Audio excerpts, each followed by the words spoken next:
BTS 2026 FIFA world കപ്പിൽ perform ചെയ്യുന്ന കാര്യം എല്ലാ ആർമീസും അറിഞ്ഞിട്ടുണ്ടാവും. 2026 ജൂലൈ 19-ന് ന്യൂയോർക്ക് ന്യൂ ജേഴ്സി സ്റ്റേഡിയത്തിൽ നടക്കുന്ന world cup final half time ഷോയിൽ ബിടിഎസ്, മഡോണ, ഷക്കീറ എന്നിവരോടൊപ്പം പെർഫോം ചെയ്യുമെന്ന് ഫിഫ ഒഫീഷ്യലി അനൗൺസ് ചെയ്തിട്ടുണ്ട്. ഇത് ഫിഫ വേൾഡ് കപ്പ് ചരിത്രത്തിലെ ആദ്യത്തെ ഹാഫ് ടൈം ഷോ ആയതിനാൽ ഈ പെർഫോമൻസ് കൂടുതൽ സ്പെഷ്യലാണ്. നിങ്ങൾക്കെല്ലാവർക്കും അറിയുന്നതാണ് 2022 ഫിഫ വേൾഡ് കപ്പ് ഓപ്പണിംഗ് സെറമണിയിൽ ജങ്കുക്ക് നടത്തിയ ഡ്രീമേഴ്സ് പെർഫോമൻസ് ചരിത്രത്തിലൊരിടം നേടിയത്.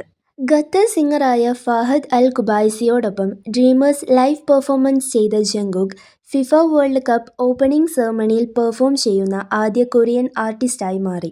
ആ പെർഫോമൻസ് കഴിഞ്ഞതിന് ശേഷം song world wide charts dominate ചെയ്യുകയും മില്യൺസ് ഓഫ് വ്യൂസ് നേടുകയും ചെയ്തു.